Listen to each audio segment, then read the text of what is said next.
Vamos ficar de pé, vamos orar, agradecer a Deus por essa oportunidade que Deus tem nos dado nessa manhã de estar mais uma vez aqui para estudarmos a palavra do Senhor. Pai, obrigado por esse dia, por essa manhã abençoada, por este dia de bênção e de vitória que o Senhor tem nos dado. Sou grato a Ti por este dia que o Senhor tem acrescentado à nossa existência, à nossa vida, que o Senhor continue abençoando cada um de nós que aqui estamos para estudarmos a Tua palavra. Obrigado, Deus, por tudo, no nome de Jesus. Amém e amém. Os irmãos podem sentar. Hoje nós estamos aqui nesse dia abençoado, né? Um dia chuvoso, um dia de chuva, assim, e um dia muito bom, né? Um dia agradável você poder levantar e poder estar na igreja na parte da manhã para ouvir a palavra de Deus. Isso é uma bênção, irmãos, porque você pensa, você tem tua semana inteira corrida, a gente levanta, já tem suas atividades. Hoje, no domingo, é o dia que você pode acordar, afinal, hoje eu vou, as minhas primeiras horas eu vou estar no templo para estudar a palavra do Senhor. E no dia de chuva é o dia dos que amam, né? Dos que amam a escola dominical. O tema da nossa aula de hoje é Saulo de Tarso, o perseguidor. O tema de hoje vai falar sobre o período na vida de Paulo, né? Que ele perseguia a igreja. O tema aí para nós estamos estudando, a referência bíblica, é Atos capítulo 8. Vamos estar aí, Atos capítulo 8, depois, e eu vou falando aqui para os irmãos. Atos capítulo 8, versículos 1, 2 e 3. Vamos acompanhar essa leitura? Vamos lá? Diz assim: e também Saulo consentiu na morte dele, na morte de Estevão, e fez-se naquele dia uma grande perseguição contra a igreja que estava em Jerusalém, e todos foram dispersos pelas terras da Judéia e da Samaria, exceto os apóstolos. E uns varões piedosos foram enterrar Estevão e fizeram sobre ele grande pranto. E Saulo assolava, agora o versículo 3, e Saulo assolava a igreja. Olha aqui, já mostrando o período da vida de Paulo que ele perseguia a igreja, né? E Saulo assolava a igreja. Olha só, irmãos, entrando pelas casas e arrastando, olha só, homens e mulheres, os encerrava na prisão. Olha a fase da vida de Paulo, como ele estava, né? Como ele estava. Entrava nas casas, arrastava mulheres, homens e levava para a prisão. No capítulo 22, capítulo 22 de Atos, né? Nós lemos o capítulo 8. Agora, no capítulo 22 de Atos, a partir do versículo 4, diz assim: Paulo está dando testemunho da sua vida. E ele fala aqui no versículo 4 de Atos 22. Ele diz: persegui este caminho até a morte, prendendo e metendo em prisões tanto homens como mulheres, como também um sumo sacerdote me é testemunha, e todo o conselho dos anciãos, e recebendo destes cartas para os irmãos, fui a Damasco, na Síria, né? Para trazer manietados para Jerusalém aqueles que ali estivessem, a fim de que fossem castigados. Agora, para a gente fechar a leitura, é Atos capítulo 26, versículo 9, 10 e 11. Atos capítulo 26, versículo 9, 10 e 11. Acharam? Diz assim, ó: bem tinha eu imaginado que contra o nome de Jesus, o Nazareno, devia eu praticar muitos atos, o que também fiz em Jerusalém, e havendo recebido o poder dos principais dos sacerdotes, encerrei muitos dos santos nas prisões, e quando os matavam, eu dava o meu voto contra eles. Isso aqui, está vendo o testemunho aqui, até na morte de Estevão. Paulo, ele consentiu, né? Como nós vemos no capítulo 8. E castigando-os muitas vezes por todas as sinagogas, os obriguei a blasfemar. e enfurecido demasiadamente contra eles, até nas cidades estranhas os persegui. Amém? Isso aqui é a leitura aqui, onde está a base da nossa aula. Por quê? O texto aqui está se referindo ao período da vida do apóstolo Paulo, que ele foi perseguidor da igreja. Primeiro, a questão aqui, o texto até coloca Saulo de Tarso, não coloca Paulo. Por quê, gente? O período da vida de Paulo que ele perseguia a igreja, porque esse nome Saulo, ele é do hebraico, e é parecido com o nome Saul, e Paulo já é um nome mais voltado para o grego, tá? Então, no período em que Paulo, ele era, no período da vida de Paulo, que ele era perseguidor, ele, né, por convicção, preferia a expressão de Saulo, que é um nome ligado ao hebraico, né? E na verdade, no cristianismo, ele ficou conhecido como Paulo, né? A expressão mais do grego, mas é a mesma pessoa, né? Que nós estamos tratando aqui. Irmãos, nós conhecemos muito, a igreja conhece muito o período da história da igreja, da perseguição da igreja pelo Império Romano. Mas é bem verdade que a perseguição da igreja não começou pelo Império Romano. A perseguição da igreja, ela começou pelas autoridades religiosa e política de Israel. Por quê? Quando vamos dizer assim, aqueles homens, aquelas autoridades religiosas que tinham sobre si a responsabilidade do controle, do ensino, da lei, da Torá para Israel, tinham todo esse domínio. Qualquer coisa que aparecesse diferente, eles logo se manifestavam. Por exemplo, no tempo de Jesus, existiam ali 3 escolas principais que a Bíblia menciona, né? Os fariseus, eu até citei aqui domingo passado, os fariseus, os saduceus e os essênios. E é interessante que esses grupos, mais os fariseus eles são muito mencionados na Bíblia, eles aparecem muito ali no ministério de Jesus, questionando, perguntando, provocando, e Jesus até utiliza muito a questão da prática dos fariseus para trazer muita explicação para nós. Então existia ali principalmente 3 escolas, dos fariseus, dos saduceus e dos essênios. Os fariseus eram uma escola, os fariseus e os saduceus eram uma escola muito voltada ao templo, enquanto que os essênios eram uma escola voltada para o deserto, a região do deserto. Só que assim, existia dentro da estrutura do templo essa divisão dos fariseus e os saduceus.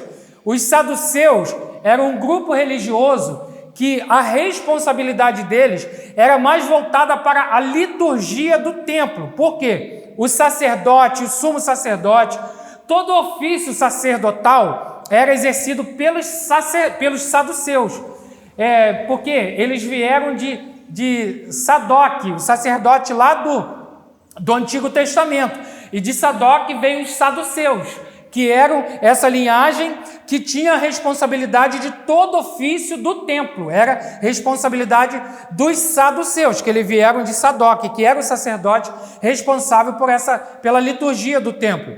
E tinha os fariseus, que a função deles era mais pela questão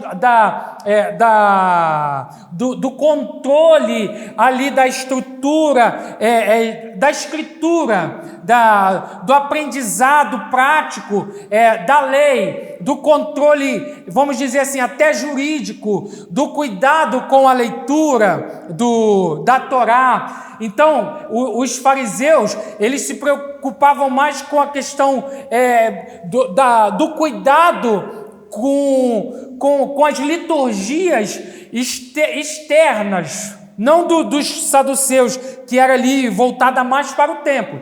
Os fariseus era mais dentro dos conceitos práticos da vida das pessoas, baseada na lei. E os essênios eram aqueles que viviam mais no deserto, né? Então, essa questão dos fariseus ela era muito importante para essa aula de hoje. Por quê? Porque Paulo, ele era fariseu, e a Bíblia diz que ele era fariseu de fariseu. O que acontece? Paulo, ele nasceu onde mesmo? Em Tarso, né? Paulo nasceu em Tarso, uma região da Cilícia, que tinha ali, e ele tinha ali a prerrogativa de ser um cidadão romano, porque eu até comentei alguma coisa aqui domingo passado sobre isso, mas dentro daquilo que eu comentei, existe até mais coisas para a gente explicar hoje, pela questão do que Paulo era romano, porque Tarso era um centro cultural do mundo antigo, junto com a Grécia, né? Que nós comentamos aqui, Atenas, que é o berço da filosofia grega, e Alexandria, no Egito. Diga-se de passagem, Alexandria era uma das maiores cidades do mundo antigo, Alexandria, no Egito. E em Alexandria existia uma grande igreja, em Alexandria, né? No período da igreja primitiva, 3 lugares que tinham um grande movimento da igreja era Jerusalém, era Antioquia e também Alexandria, no Egito. Então, Paulo ali nessa região ali de Tarso, ele nasceu ali, e com 18 anos, Saulo, ele vai para Jerusalém. Por quê? Toda pessoa que fosse estudar para ser um fariseu, a partir de 18 anos de idade, essa pessoa ia para Jerusalém. Por quê? Em Tarso, melhor dizendo aqui, a gente sabe que toda criança que era judia, ela já começava já da infância dentro dos princípios da igreja não, do judaísmo. Então, existiam as sinagogas. O que eram as sinagogas? Como a partir do templo que foi destruído, o templo de Salomão, e os judeus foram dispersos, né, espalhados pelo mundo, o que acontece? Onde aparecem as sinagogas? Aparece nesse templo, porque como não tinha mais o templo, aparece essa questão da sinagoga, onde existia ali 10 judeus, só homem, né?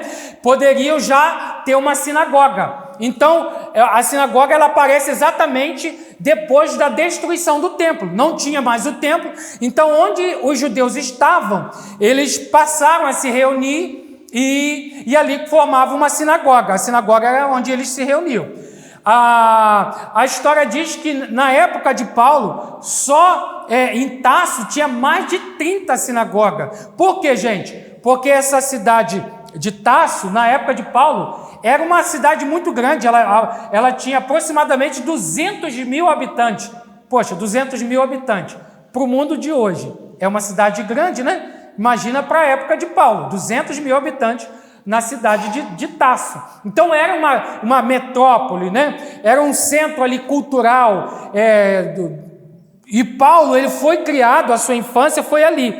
Mas o judeu, eles não perdiam esse princípio. Eles todos sábados estavam ali na sinagoga aprendendo a lei. E a sinagoga ainda servia para outros tipos de ensinamento.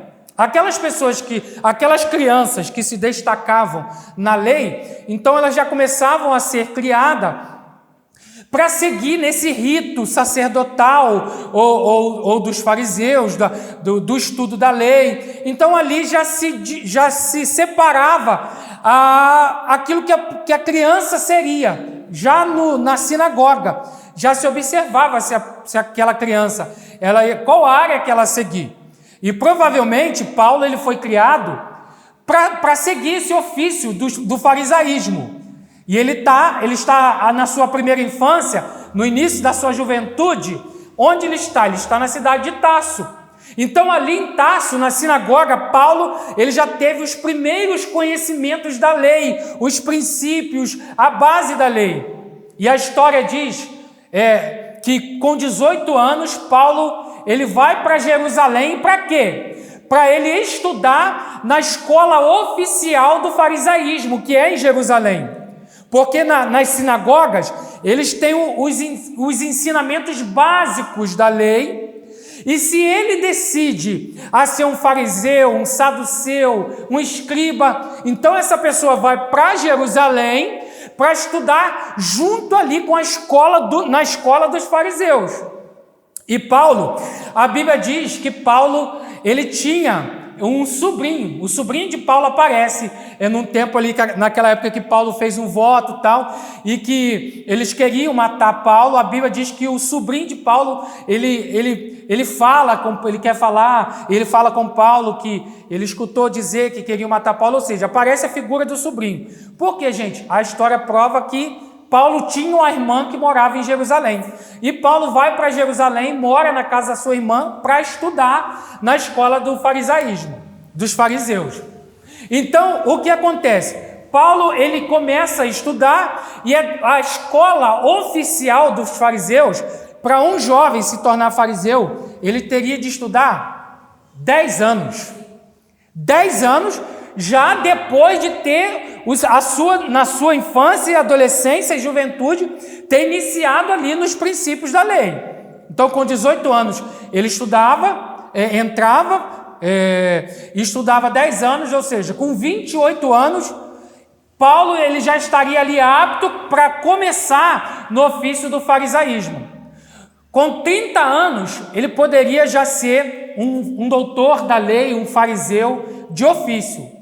Mas é interessante que Paulo, ele aparece pela primeira vez dentro exatamente do contexto de perseguição. Por quê? Paulo aparece a primeira vez na Bíblia como? No texto que nós lemos, de Atos capítulo 8. Na morte de Estevão, Paulo estava lá. A Bíblia diz que eles colocaram as suas vestes aos pés ali de Paulo. E a Bíblia diz que Paulo consentiu na morte de Estevão. E a Bíblia diz que se levantou uma grande perseguição.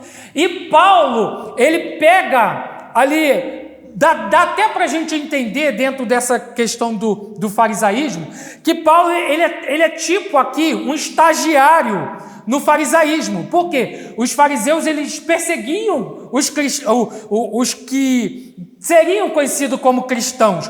Por quê, gente? Porque não era a religião, vamos dizer assim, dentro do ensino dos judeus. Espera aí, os fariseus, os saduceus, aqueles grupos que estavam ali, os essênios, os zelotes, que eu comentei semana passada, aparece um grupo diferente pregando Jesus, pregando a salvação em Cristo, uma mensagem que não era aquilo que eles estudavam na sua infância. Então eles se levantavam para quê? Para perseguir. Não pode, porque eles tinham esse controle, eles tinham esse domínio religioso. E fora isso, irmãos, a nação dominada pelos romanos, ela tinha autonomia administrativa e religiosa, ou seja, Israel era dominado politicamente pelos romanos, não é verdade? Nesse período aqui. Mas os romanos não tiravam do dominado a sua autonomia administrativa e religiosa. Entendeu? Então, todo cuidado ali com a lei, com o rito cerimonial dos cultos, estava com os judeus. E outra coisa, a lei, o cuidado com a lei, o julgamento que se fazia sobre as pessoas ali, os judeus, era dentro da lei de Israel, não era dentro da lei romana. Então, existia um tribunal que se chamava, é como se fosse o nosso Supremo Tribunal Federal, né? Que hoje diga-se de passagem, é tão falado, né? Qual era o nome do Supremo Tribunal deles? Era o Sinédrio.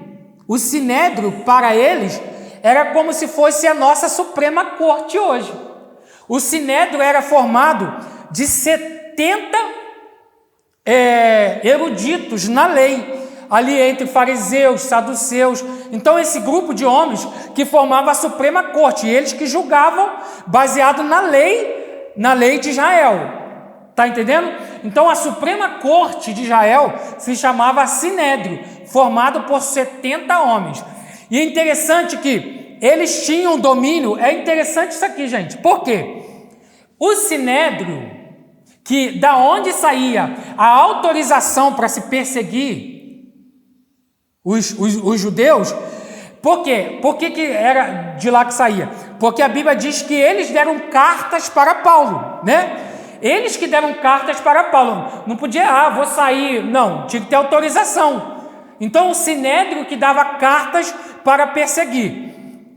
E outra coisa, eles não davam cartas para qualquer pessoa. Por que Paulo tinha carta para perseguir? Pastor, Gamaliel, que criou Paulo, fazia parte dessa corte, é isso? Exatamente. Gamaliel, ele era um fariseu e era um professor. E outra coisa, foi bom você falar. Gamaliel era tipo que uma escola de uma visão de onde Paulo ele foi criado. A Bíblia diz que Paulo foi criado aos pés de Gamaliel, no sentido de que existia uma escola muito forte de Gamaliel. E Paulo ele foi instruído nessa escola de Gamaliel, que era uma das mais respeitadas em Israel. E Gamaliel, ele era um cara muito conceituado, e é interessante que a visão dele, até com relação ao cristianismo, era uma questão assim bem mais moderada, a de Gamaliel. Mas alguém vai dizer assim, qualquer pessoa poderia perseguir? Não, tem que ter uma carta de autorização, que o Sinédrio dava. Mas por que Paulo tinha essa carta de autorização? Porque, como eu disse aqui, Paulo ele era uma espécie de um aluno, um estagiário do farisaísmo. Então ele tinha esse direito de ter essa carta de autorização. E outra coisa, os judeus, a gente conhece como diáspora, né? O que é diáspora? A diáspora é o nome que se dá para a dispersão dos judeus pelo mundo.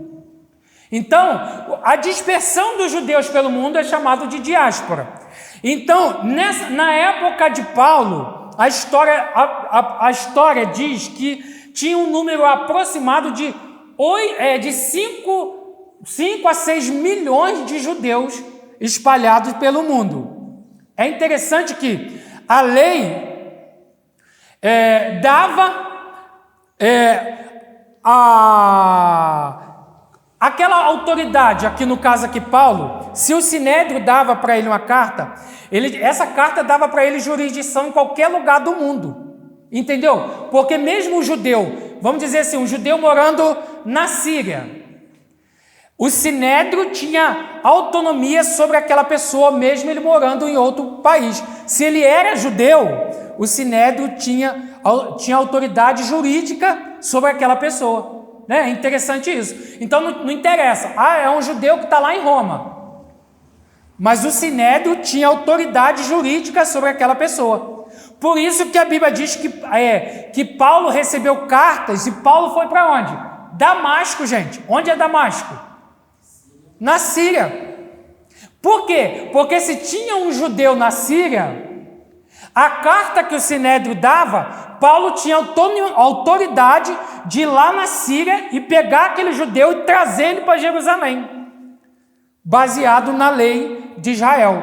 Entendeu? Por isso que essa carta ela era dada pelo Sinédrio e dava autonomia jurisdicional, vamos dizer assim, para aquela pessoa em qualquer lugar do mundo que ele chegasse ali. Paulo tinha autonomia de pegar o judeu e levar ele para Jerusalém.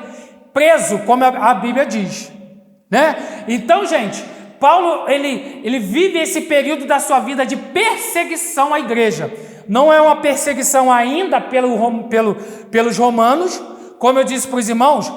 Por exemplo, qual foi o primeiro apóstolo de Jesus a ser morto?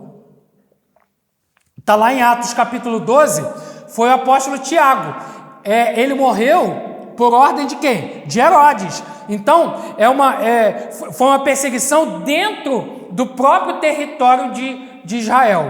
Então, Paulo, ele persegue os cristãos, ele entra pelas casas, porque os próprios judeus, no caso aqui, os fariseus, os saduceus, eles já entendiam o que era o farisaísmo, o saducaísmo, e eles entendiam o que era aquele movimento ali, da igreja, que estava surgindo ali naquele momento. Por quê, meus irmãos?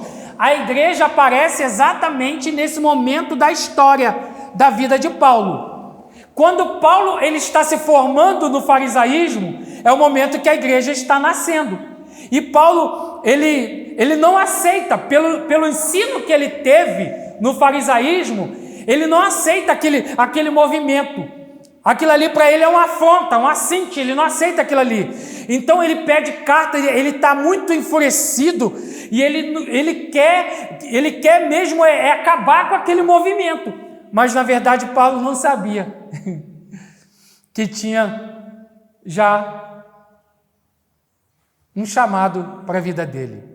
Então, meus irmãos, a igreja, hoje, por exemplo, nós não temos noção do que é perseguição. Mesmo, vou até abrir um parênteses aqui, mesmo no mundo de hoje, no século 21, morrer mais pessoas por causa do evangelho do que no tempo da igreja primitiva, por incrível que pareça. Por quê, meu irmão? Às vezes a gente tem uma ideia de mundo baseado no nosso mundo. Por exemplo, hoje a igreja está aberta.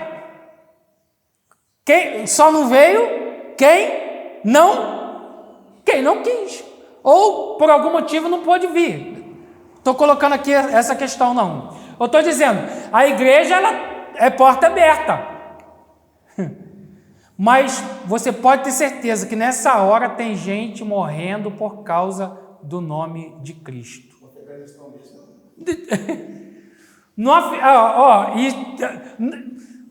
Na verdade, todos os países que se prega, por exemplo, o Islã, eles não aceitam o cristianismo.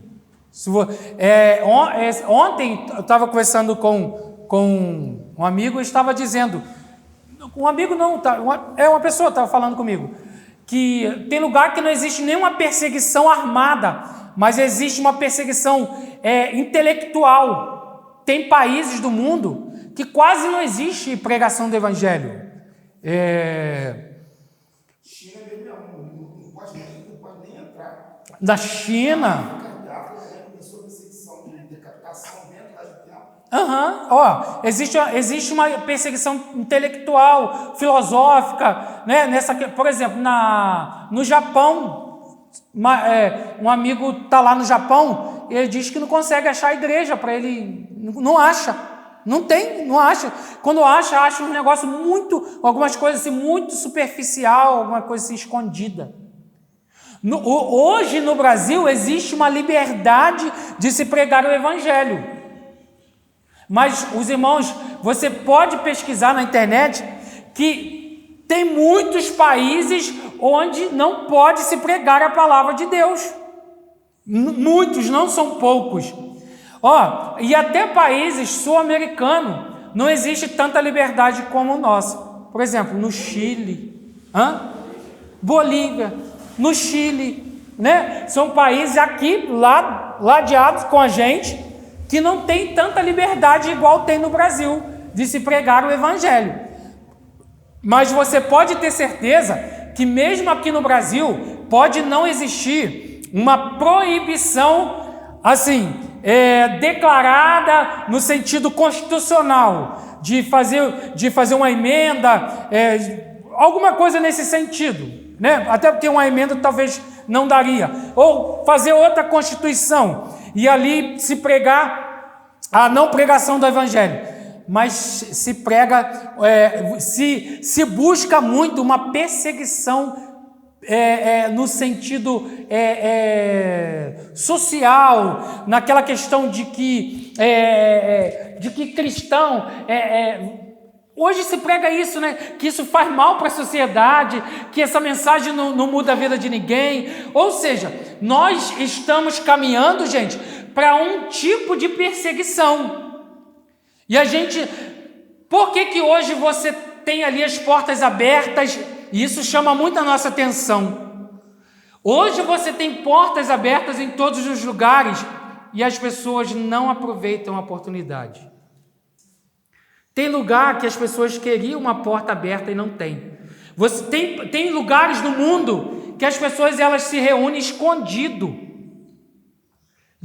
em cavernas, para poder ouvir uma palavra, e é uma coisa assim muito descaracterizado para poder não dar sinal. Existem países que têm controle muito grande, Rússia, outros países que foram falados aqui, tem lugares que não pode nem entrar, né? Coreia do Norte, por exemplo. Mas e onde tem muita liberdade e as pessoas também já não querem a palavra de Deus? Irmãos, é o tempo que nós estamos vivendo. É o tempo que nós estamos vivendo de ter a liberdade de se pregar a palavra de Deus, de se cultuar a Deus e as pessoas não se darem conta da importância disso, de você poder cultuar a Deus, de você poder se reunir no templo para cultuar ao Senhor. Aqui a aula de hoje, a Bíblia conta, e o próprio Paulo dizendo que ele foi perseguidor da igreja, meu irmão. Ele entrava nas casas. Por que Paulo entrava nas casas? Porque as igrejas se reuniam nas casas. Sabe o que isso quer dizer? Que Paulo chegava nas reuniões com a autorização que ele tinha. E provavelmente Paulo não andava sozinho, porque como ele tinha uma autorização e ele já era ali um aluno do farisaísmo, então já era uma autoridade, Paulo não ia sozinho. Paulo andava com outras pessoas com ele. E ele diz que ele entrava nas casas, sabe por quê? Porque não tinha templo. As pessoas se reuniam nas casas. Então, qualquer movimento diferente que a gente vê. Por quê? Porque a escola do judaísmo era onde, gente? Era nas sinagogas. Então começou a ter um movimento diferente nas casas. Vamos invadir as casas, pegar. Imagina a pessoa está lá cultuando a Deus e entra e bate e prende e leva todo mundo preso para Jerusalém para ser julgado naquele tribunal. Perseguição, meu irmão, contra a igreja primitiva. Um levante contra a igreja. Alguém que é revoltado, que se levanta contra a pregação do evangelho, que não aceita. Para que hoje a gente tenha aqui a liberdade de estar cultuando ao Senhor. E outra coisa que eu quero trazer aqui, aliás, antes eu quero abrir o parênteses. Alguém quer falar alguma coisa? Quem estudou a revista, vocês pegaram lá um ponto que o comentarista, ele traz até sobre a pregação do evangelho no início, aqui no Brasil, até, por exemplo, no nosso país, que hoje a gente tem essa liberdade, e ela vem desse entendimento, que eu comentei aqui na aula passada, da reforma protestante, que já tinha essa ideia das pessoas terem a liberdade de pensamento, de opinião, e isto acabou influenciando na nossa lei. Por quê, gente? No início, na primeira Constituição do Império, a religião oficial do Brasil era O catolicismo, porque eles trouxeram junto com a colonização, veio quem? Veio os padres, né, de Portugal, para poder colonizar o Brasil e trazer a religião para o Brasil. Então, qualquer tipo de movimento estranho, aquele ali, da catequização dos índios, era perseguição, era perseguido. Para a gente chegar no que a gente está hoje, e é interessante, irmãos, que parece que hoje, no dia que nós estamos vivendo, está tendo um efeito, parece contrário. Em qual sentido que eu quero dizer? Está tendo uma ação contrária. Porque hoje existe uma liberdade tão grande. Por quê? Nas redes sociais, na televisão, eu lembro que uma senhora eu conheci, que ela disse assim, eu nem ligo mais televisão. Eu falei, por quê? Você liga a televisão, só tem programa evangélico? Só tem programa evangélico na televisão? Você pensa que há 30, 40 anos atrás não tinha nem programa evangélico em televisão. E você pensar que hoje a televisão já está ficando ultrapassado. Nas redes sociais só tem coisa só de igreja. Mas parece, irmãos, que as pessoas estão... Como que eu vou dizer? Quando a pessoa come demais, a pessoa sente aquela coisa assim... ânsia, enjoo de tanto comer. Parece hoje que as pessoas, elas têm tanto acesso à pregação, que parece que as pessoas nem querem mais, não dão nem valor mais à palavra de Deus. Sabe por quê? Porque parece que tem muito. Parece que tem pregação para tudo quanto é jeito, até para agradar grupos de pessoas, né? Hoje a gente vive um tempo em que o tipo de exposição da palavra, ela é baseada mais em... Eu estava essa semana assistindo uma pregação, e como as mensagens, elas são feitas assim de uma... Não se tenha nem mais o interesse de pegar um texto, de se preocupar com ele historicamente, mas é mais uma coisa assim, sei lá, banal, uma água com açúcar que vão tomar. É um entretenimento, é como se você pega um texto e fica ali só no superficial, e conta história, que não traz mais aquela preocupação com a palavra, naquela aplicação prática da palavra, mas num sentido mais de entreter, de alegrar, de fazer as pessoas se sentirem tão bem naquele ambiente, né? Como alguém aqui no nosso meio falou, alguém diz que quer mais uma mensagem com a linguagem jovem. Por que, gente? Porque as pessoas estão tão satisfeitas. Tem tanto que hoje tem até para agradar grupos, né? Para agradar gosto, mensagem para agradar gosto. A Bíblia diz que Jesus pregava, e Jesus trouxe uma mensagem muito dura, dura no sentido teológico da palavra. Jesus está falando, quem não comer da minha carne, quem não beber do meu sangue, não tem comunhão comigo. E a Bíblia diz que começou a sair um por um começou a sair, e foi saindo. Se é hoje, o que a pessoa ia pensar hoje? Irmão, eu vou tentar melhorar a minha palavra, que o povo está saindo. Mas não é verdade? É assim, pastor, hoje o coração, a pessoa abre a Bíblia no Evangelho de Lucas, lê Lucas ali, aí volta lá para o Velho Testamento para agradar o povo. Exatamente. Exatamente. Querem usar os textos do Antigo Testamento para agradar o povo. Olha só, Jesus está trazendo uma doutrina forte e vai saindo um por um. Ficou os discípulos só ali, os mais chegados. Sabe o que Jesus falou? Vocês querem também? Jesus falou, vocês querem também? Sabe o que eles disseram? Senhor, para quem iremos nós? Pois só tu tem palavra de vida eterna.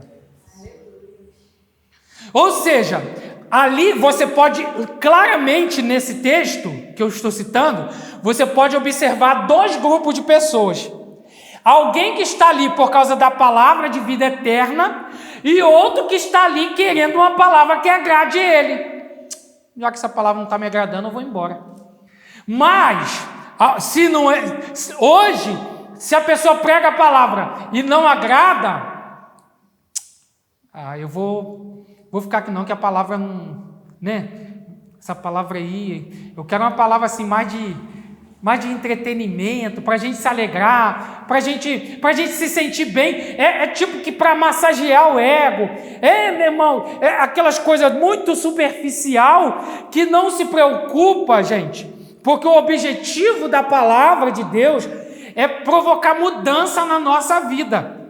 Eu vou falar uma coisa para você. Mensagem que você escuta, ou estou dizendo de mim, que eu escuto mensagem que vai massagear meu ego, meu irmão, desconfia. A palavra de Deus é para nos confrontar. A palavra de Deus não é para nos entreter, para a gente achar que a gente está numa palestra de autoestima.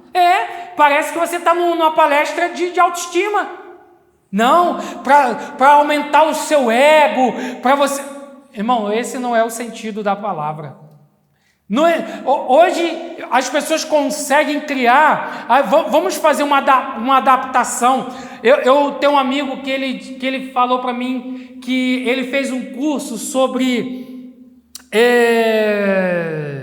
marketing digital, que é essa ideia de aprender a vender as coisas pela internet, né? É o mundo de hoje. Então, pelo fato dele ter feito o curso, ele fica muito ligado naquilo que as pessoas falam. Ele disse assim para mim: Jário, um monte de mensagens que eu vejo na internet é tudo marketing digital para agradar o público. É como se a pessoa estivesse vendendo um produto. A mensagem, às vezes, é para vender um produto. Para as pessoas, como que você vai fazer um marketing para vender esse copo? Você vai fazer o copo, né? Isso aqui, irmão, você não está vendo, mas isso aqui é banhado a ouro. A pessoa vai acreditar que aquilo aqui é banhado a ouro. Assim as pessoas têm feito com a palavra de Deus. Mensagens para agradar o povo. Meu irmão, a mensagem de Jesus nunca foi para agradar as pessoas. A mensagem de Jesus sempre foi para as pessoas mudarem de vida. Porque se a mensagem que a gente escuta for só para poder nos agradar, a gente nunca vai mudar de vida. Não tem aquela história, às vezes a pessoa está vivendo no pecado e alguém diz: olha, meu servo, eis que eu tenho agradado de ti, hein? Eu falo: mesmo? Então tá bom. Infelizmente, os tempos que a gente vive. A verdade, ela nasceu debaixo de perseguição, meu irmão. Ela nasceu debaixo de luta espiritual e de perseguição ferrenha. A igreja nasceu assim. A igreja nasceu nesse ambiente. E a igreja não sabia que depois da perseguição dos judeus, ainda viria a perseguição dos romanos. E pelo zelo que Paulo tinha pela lei, como ele mesmo diz, que ele era zeloso da lei. O que é zeloso da lei? É alguém que faz de tudo para se observar aquilo que está ali escrito. E Paulo veio dessa escola de rigor. E ele era rigoroso com a lei. E ele tinha, talvez aqui eu vou colocar uma questão de uma possibilidade, de que ele, sendo um fariseu, o que ele era, porque, como eu disse aqui, ele estudou na escola do farisaísmo, ele estudou para ser fariseu. que era aquele conceito de se pegar a lei e de trazer aquele conceito prático. Por quê, irmãos? Os fariseus, até com as coisas simples, com um copo, a maneira de se beber água, eles colocavam isso aqui na lei. Com as coisas mais básicas da lei, eles levavam aquilo ao pé da letra. Era uma escola muito rigorosa. E Paulo foi criado nessa escola. E Paulo, pelo conhecimento que Paulo tinha da lei, por Paulo ter vindo do helenismo, né, lá em Tasso, helenismo que eu digo da cultura grega, porque eu disse no início que tinha uma influência, Tasso tinha uma influência grega muito grande, por ser também um dos grandes centros, e Paulo veio dessa cultura também grega. Então Paulo, ele tinha o conhecimento do grego, ele falava o grego. Paulo falava o hebraico, o aramaico. Era um homem muito culto, porque ele já veio de raiz, fariseu de fariseu. Outra coisa que, antes, para eu não perder aqui o raciocínio, Paulo, ele vinha de uma família de artesãos. Qual era a profissão de Paulo?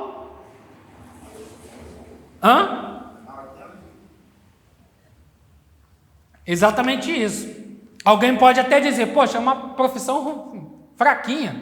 Não, irmão, sabe por quê? Naquela época, assim, eu vou dizer até quase em pouco tempo atrás, a profissão era passada de pai para filho, não existia curso profissionalizante. O pai tinha uma profissão e passava aquilo para o filho. Então, tudo dá-se a entender que Paulo, ele já vem de família, o pai dele passa isso para ele, fabricação de tendas. Vocês vão entender que era uma profissão que dava uma certa condição, porque a própria Bíblia diz, e o próprio Paulo diz, que ele não pesava aos irmãos, ele trabalhava, porque ele fazia tendas. Naquela época, tendas, as pessoas utilizavam para dormir, para morar, né? Pessoas moravam muito em tendas, tinha muito isso. Então era um trabalho que dava lucro, dava renda para a pessoa viver, né? A pessoa dava para viver disso. E Paulo, ele fabricava tendas e vivia de fabricação de tendas. Junto, né? Ele conhecia até um outro grupo de amigos que fabricavam tendas, Áquila e Priscila, fabricavam tendas. Mas era a profissão que provavelmente vinha do seu pai, dos seus avós. E ele trabalhava disso. E nessa questão toda, nós vamos entender que faz Paulo ter uma liberdade de para onde ele ia, ele fabricava tenda, e onde ele ia, vendia tendas. E nessa questão do farisaísmo, Paulo, ele se forma. Gente, Paulo tinha tudo. Paulo tinha tudo para chegar a ser um dos membros do Sinédrio. Como eu disse aqui, o Sinédrio era formado por 70 rabinos dos saduceus, dos fariseus. Então, Paulo tinha tudo para chegar a ser um dos membros ali do Sinédrio, da Suprema Corte. E se Paulo demonstra tudo isso, quando chega esse movimento cristão, o que ele faz? Ele fala que entre os seus ali, do seu tempo, ele mesmo diz que ele tem um pouquinho além de conhecimento, de zelo e de cuidado. Paulo, ele é muito rigoroso com a lei. Tanto é que ele se sobressai com relação aos seus amigos ali que estudaram com ele. Ele tem um pouquinho mais de entendimento, ele tem um pouquinho mais de estudo, ele aprendeu um pouco mais. Então, para Paulo, tinha como que eu vou dizer? Uma visão de crescimento muito grande, dele poder chegar ao ponto de ser um dos grandes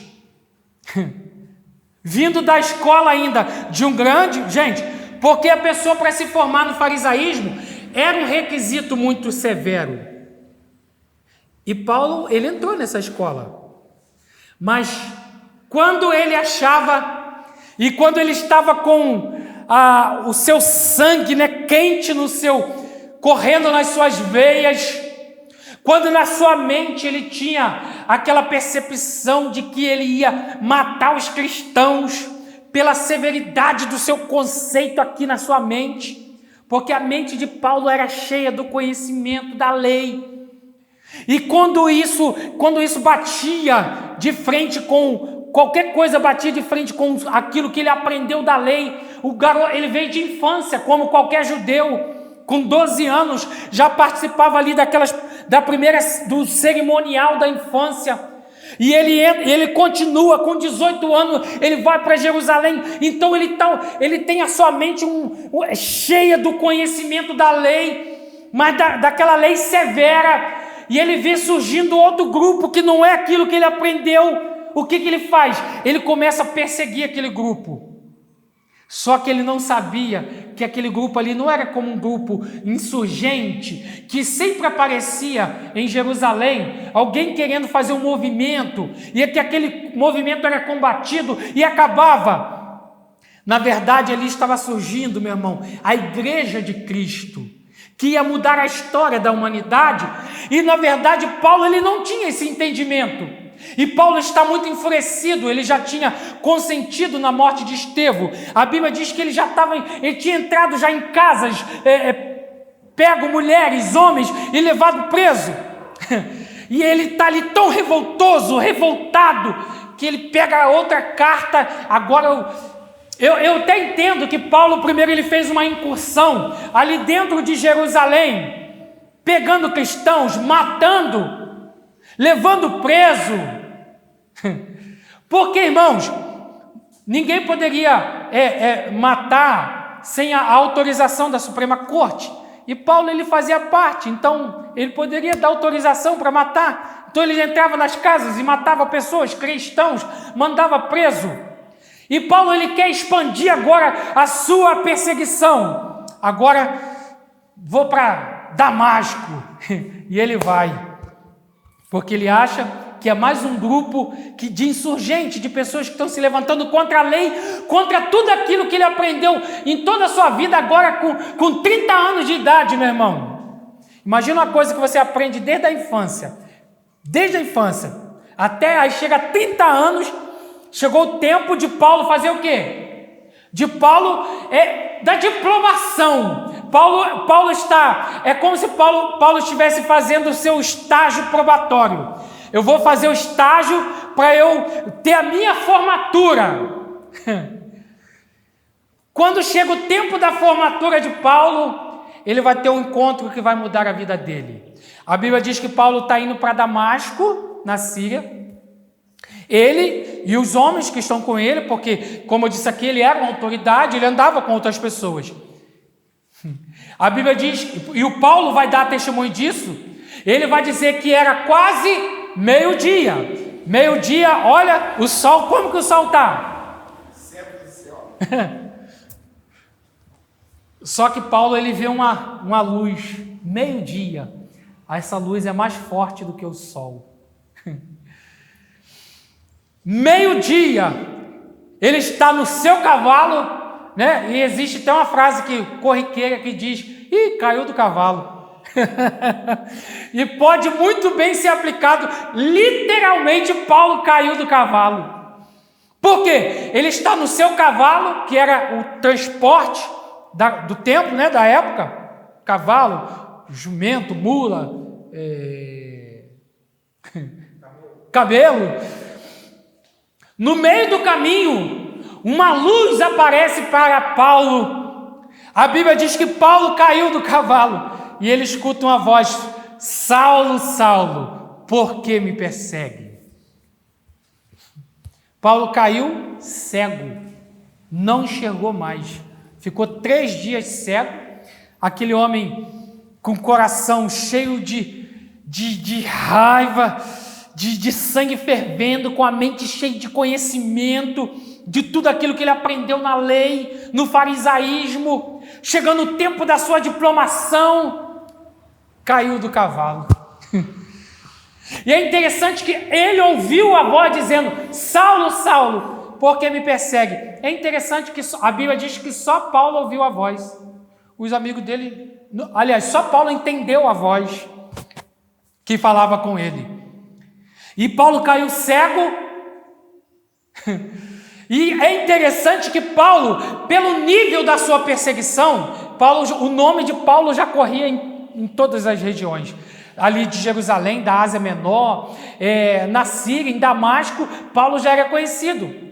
E quando Paulo está indo para Damasco, e o Espírito Santo já tinha falado com um discípulo chamado Ananias.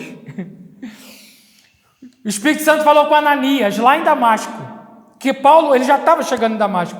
O Espírito Santo falou com Ananias: Ananias, vai na rua chamada direita, na casa de um homem que o nome dele é Judas, pergunta por Saulo. Quando Ananias escutou, fala: quê? Qual o nome do homem? Matador. Qual o nome do homem? Saulo. Não, estou entendendo errado. Não é isso não. Aí o que o Espírito Santo falou para Ananias? Vai, porque este é para mim um vaso escolhido. Paulo era um vaso escolhido por Deus para pregar o evangelho para os gentios. Como eu disse aqui semana passada, gentil tirou o judeu, todo mundo é gentil. Porque até então a pregação do evangelho estava muito restrita aos judeus. E Paulo, achando que ali em Damasco ele ia coroar a sua perseguição, né, com a sua carta de autoridade, né, gente, da carteirada. Mas porque em Damasco era uma das maiores concentrações do povo cristão, né? Damasco ali, né? Porque assim, imagina uma cidade, como eu disse aqui, com aproximadamente 200 mil pessoas. Ali ia ser a glória dele. Ali, exato. Ali ia ser a glória do vamos dizer assim, do estágio farisaico de Paulo, né? Poxa, ele vai para uma cidade com 200 mil habitantes. Era a terceira cidade do Império Romano. Um dos polos da cultura grega, do saber. Segundo, eu disse aqui, né? Provavelmente em Damasco tinha de 30 a 40 sinagogas. Então, Paulo, tipo assim, como vou usar a linguagem assim, bem atual. Em Damasco eu vou brincar de perseguir crente, os cristãos. Em Damasco eu vou matar muito cristão e vou levar muito cristão perseguido. Muito cristão amarrado, preso para Jerusalém. Exemplo, vamos dizer assim, quando eu voltar para Jerusalém, ali vai ser a minha glória. Porque os mestres do farisaísmo, eles vão ver o que eu vou fazer. Só que, gente, o que acontece? Paulo nem volta. Paulo nem volta para Jerusalém. É interessante que Paulo nem volta mais, porque na verdade, quando Paulo caiu do cavalo, o Espírito Santo falou com ele, Jesus falou com ele: Saulo, Saulo, por que me persegue? Duro será para ti recalcitrar contra os aguilhões. Sabe o que Jesus estava falando para ele? Duro será para você dar soco na ponta de faca. Duro será para ti recalcitrar contra os aguilhões. Você está querendo bater na ponta da espada, da lança. Você vai sofrer, tu vai se machucar. Duro será para ti recalcitrar, se levantar contra os aguilhões. Aí ele disse, é interessante, irmãos, que naquele momento Paulo já teve uma mudança, ele teve uma conversão de início, né? Que a gente chama, até na teologia, quando fala da conversão, da santificação, se chama santificação posicional. Naquele momento, já teve o primeiro processo na vida de Paulo. Paulo disse assim: o que eu devo fazer, Senhor? Aquele cara arrogante, soberbo, cheio de conhecimento, no topo ali da formação do farisaísmo, quando ele cai e fica cego, ele diz: o que eu devo fazer, Senhor? Ali a vida dele já mudou. E ele é levado para Damasco, fica ali na casa de um homem chamado Judas, e vai lá o servo de Deus, Ananias. Eu imagino como que Ananias foi lá. Em obediência à voz do Espírito Santo, Ananias foi lá na casa de Judas, porque o Espírito Santo disse para ele, né? Vai lá, porque ele é para mim um vaso escolhido. Ananias vai. Tem um homem aí chamado Saulo. Eu imagino, gente, que Ananias foi assim, com prudência. Eu escutei o Espírito Santo falando comigo, mas o nome que ele falou não é um nome muito bom de si. Uma armação, né? Que era uma armação. Tipo assim, eu estou sendo enganado pela minha mente, né? Irmãos, mas vou abrir um parênteses aqui para falar com os irmãos. Irmãos, quando Deus fala, não tem conversa fiada, não.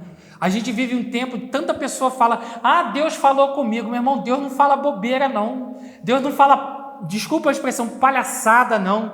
Deus não fala nada aqui. Deus não vai falar nada comigo para me agradar. Olha o que o Espírito Santo falou com Ananias.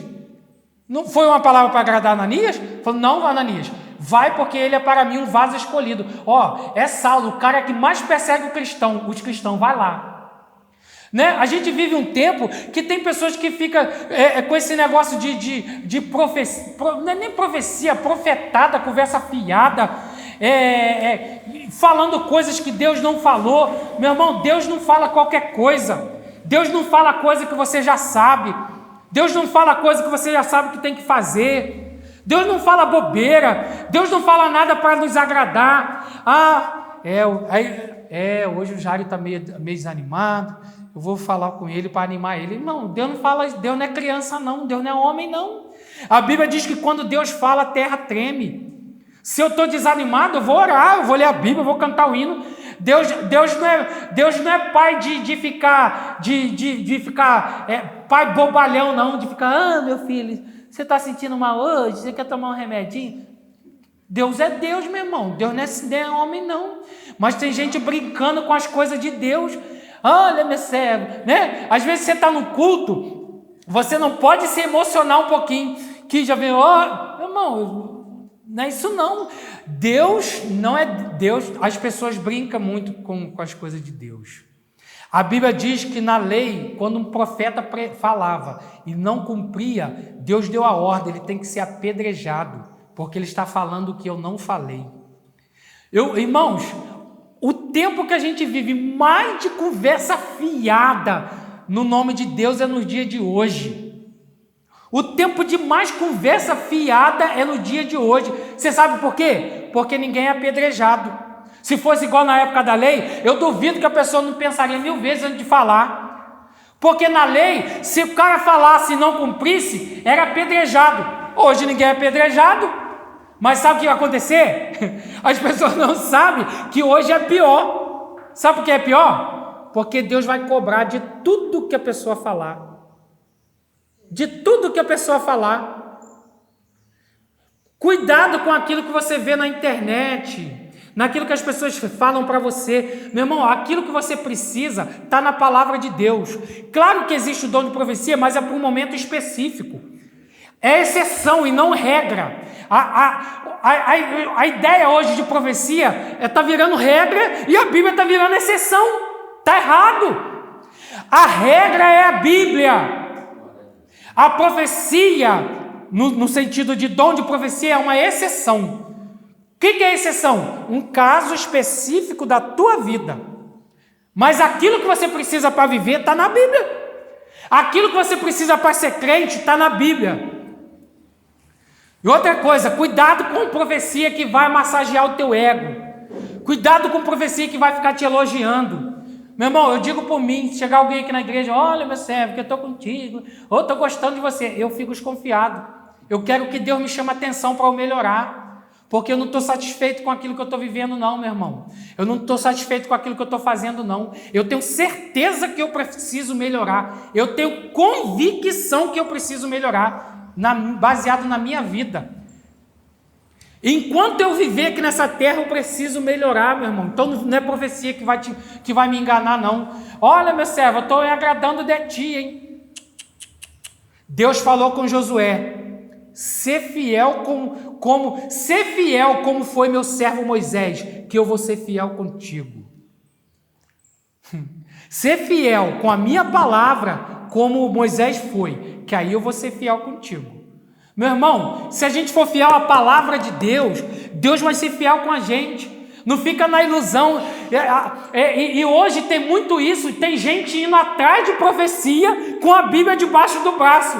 Isso é loucura, isso é o fim do mundo. A pessoa está carregando a profecia debaixo do braço e está caçando culto de profecia, culto de revelação. Nunca existiu isso na história da igreja. Isso é coisa que estou inventando. Estou inventando isso, não tem... Irmãos, se Deus quiser falar contigo, Deus vai lá no Afeganistão atrás de você. Deus vai lá Deus, onde você estiver. Você acha que Deus não sabe onde você está, não? Ah, eu vou atrás de um profeta, de alguém para falar comigo. Que conversa é essa, meu irmão? Não existe isso, não. Se Deus quer falar com você, Deus fala com você onde você estiver. Ou Deus não sabe onde você está, não? Ah, vou lá no culto da profecia. Ué, você sabe se Deus quer falar? Ah, Deus vai... Ué, meu irmão, como é que pode você... Eu vou no culto da revelação. Deus... Quem falou que Deus vai falar contigo? Ah, se Deus não falar, eu dou um jeito para Deus falar. Essa que é a questão. Se Deus não falar, eu falo. Né? Ou seja, cuidado com o engano. A profecia é a palavra de Deus. Se por uma situação específica na tua vida, Deus quiser falar com você, não é por causa do momento que você está vivendo, porque você está meio assim. Meu irmão, se a gente está, se o crente está meio desanimado, vai orar, vai ler a Bíblia e vai ficar animado. Não tem esse negócio, pedir Deus para falar comigo, para eu animar. Meu irmão, a Bíblia diz, está alegre e canta, está triste e ora. É assim que a gente tem que fazer. O remédio já está dado, só não toma remédio quem não quiser, né? Às vezes tem muita gente que fala comigo, aqui não, assim, no dia a dia, na nossa vida toda. Poxa, eu estou muito desanimado. Está desanimado? Não, vai orar, vai para a igreja. Ah, estou ficando meio em casa. Por que você está ficando em casa, meu irmão? Não estou indo para a igreja. É porque eu estou desanimado. Se você está desanimado, é aí que você tem que ir para a igreja mesmo, para tu ficar animado, né? Ah, eu estou desanimado, por isso que eu estou ficando em casa. Está tomando remédio errado. Está desanimado? Levanta. Vai ler a palavra, vai orar, vai jejuar, vai buscar a Deus. Aí tem pessoa que faz o quê? Ah, eu estou meio desanimado. Aí vai lá na casa de alguém para dar uma profecia. Ah, irmão, profetiza para mim, eu não sei o quê. E outra coisa, cuidado, você já viu pessoas, né? Estou aqui, está no contexto e eu vou falar. Tem pessoas que olha assim um casal, Adailto, Carolina. Aí o cara quer entregar uma revelação, ele pergunta, é teu esposo? Meu irmão, que Deus é esse que pergunta se é teu esposo? Isso é conversa fiada, meu irmão. Aí, baseado no que você falou, a pessoa vai dizer que é. Aí o cara vai profetizar, né? Tá vendo ali, aí pergunta, é tua esposa? Meu irmão, que Deus é esse que vai perguntar? Aqui, ó, eu tô com a aliança do lado contrário, né?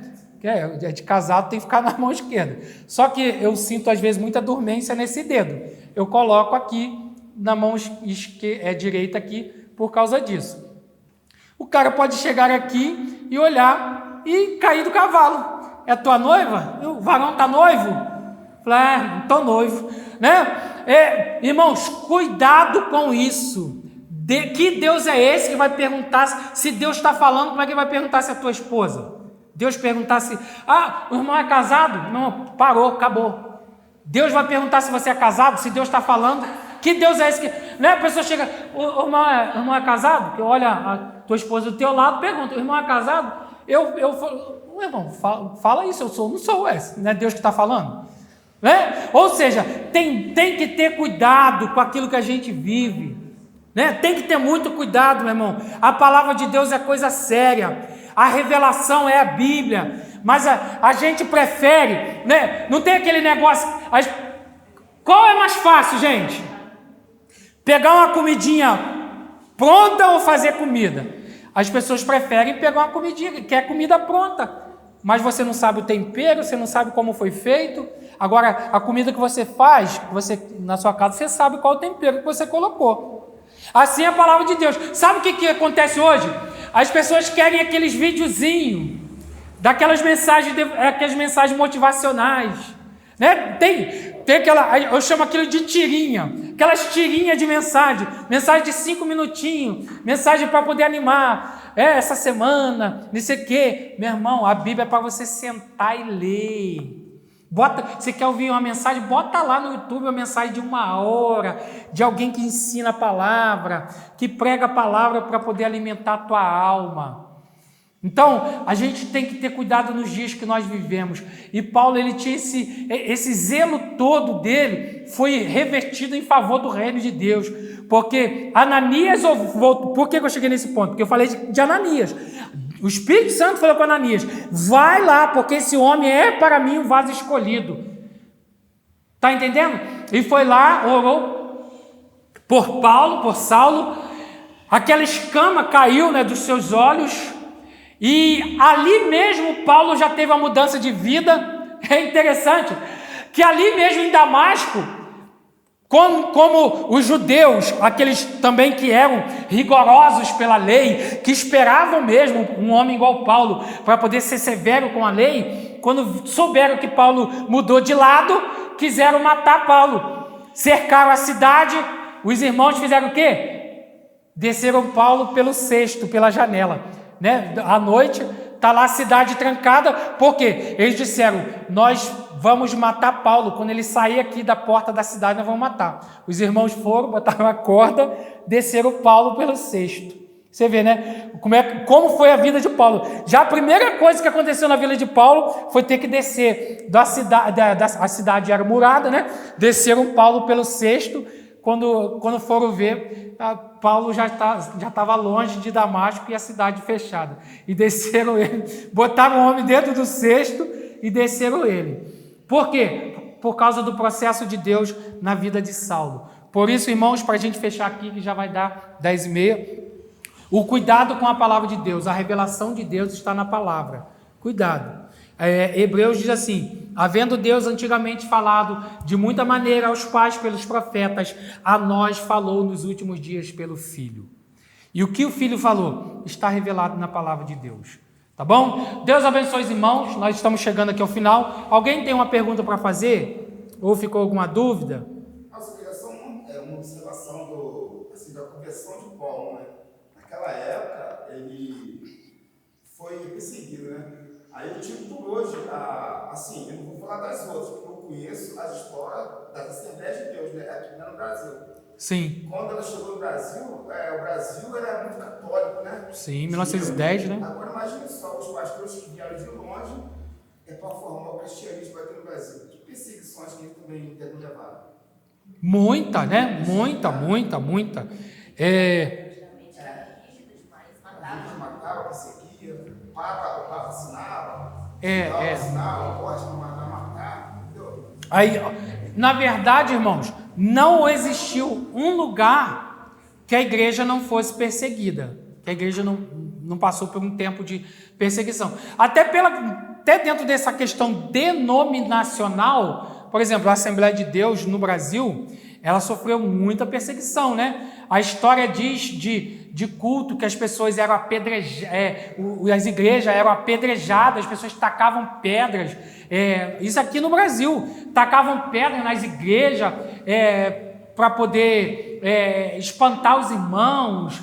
Faziam muita coisa, muita maldade com os crentes. A questão, por exemplo, aqui no Brasil mesmo, cemitério, eu até comentei aqui já sobre isso, eles não permitiam que os protestantes, estou dizendo aqui já na questão do catolicismo e o protestantismo, que o cemitério era administrado pelos padres, então as igrejas os protestantes não tinham como enterrar os seus filhos num cemitério, faziam um enterro clandestino, casamento. Imagina quando o casamento era pela igreja. Então, como é que o protestante fazia o casamento? Não tinha direito nem de fazer o casamento, porque é a igreja que detinha esse poder do casamento, né? Por ser um dos sacramentos da igreja católica. Então, a igreja protestante sofreu dentro desse aspecto. Porque a igreja católica, quando veio para cá com os colonizadores... Aliás, quando os colonizadores portugueses vieram para o Brasil, vieram padres também com a ideia da catequização dos índios, né? Aqui do Brasil. Então, o protestantismo, que já estava... O protestantismo, na verdade, quando veio surgir, em 1517...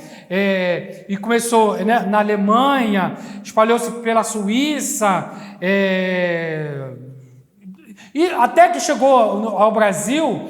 Quando chegou aqui, foram através, até pela questão comercial dos ingleses, que os protestantes conseguiram lugar, porque eles disseram assim: nós vamos para lá, para negociar com Portugal, aqui em território brasileiro. Mas os ingleses fizeram exigência deles poderem cultuar, fazerem culto da sua própria religião, que era o protestantismo, né, que veio da Inglaterra, e ter também cemitérios, escolas, que até então estavam no domínio, né, da Igreja Católica. E com isso foi abrindo, através da questão até econômica, que foi abrindo espaço para os protestantes. Porque, gente, o movimento protestante na Inglaterra foi muito forte, né? E o que acontece? E era um país muito forte na questão econômica, que ajudou o Brasil, essa questão toda histórica, né, de colonização. Então, pela questão econômica, eles vieram para o Brasil. Então, quem veio comercializar com Portugal no Brasil foram os ingleses. E qual era a religião deles? Eles já eram protestantes. Então, eles vieram aqui e fizeram exigências dentro do aspecto econômico, político, e assim foi entrando, né? A liberdade de poder ter alguns, vou dizer assim, privilégios, que na verdade não é privilégio, que direitos básicos que antes não tinham. Mas com tudo isso, não foi uma porta que se abriu assim de repente. Houve muita dificuldade para se pregar a palavra. Antigamente, vamos botar aí, há 40 anos atrás, pregar o evangelho até que espera feliz, em dores, não era uma coisa assim muito fácil. Mas hoje, a gente vê que a pregação do evangelho, existe essa liberdade, como eu disse para os irmãos, uma liberdade que nós temos, que nós às vezes não damos muito valor. Nós temos uma liberdade que nós não valorizamos muito. Sabe por quê, meu irmão? Sinceramente, nós não sabemos do dia do amanhã. Eu estou dizendo dentro desse aspecto da liberdade religiosa. Porque existe uma tendência de se restringir a pregação do evangelho.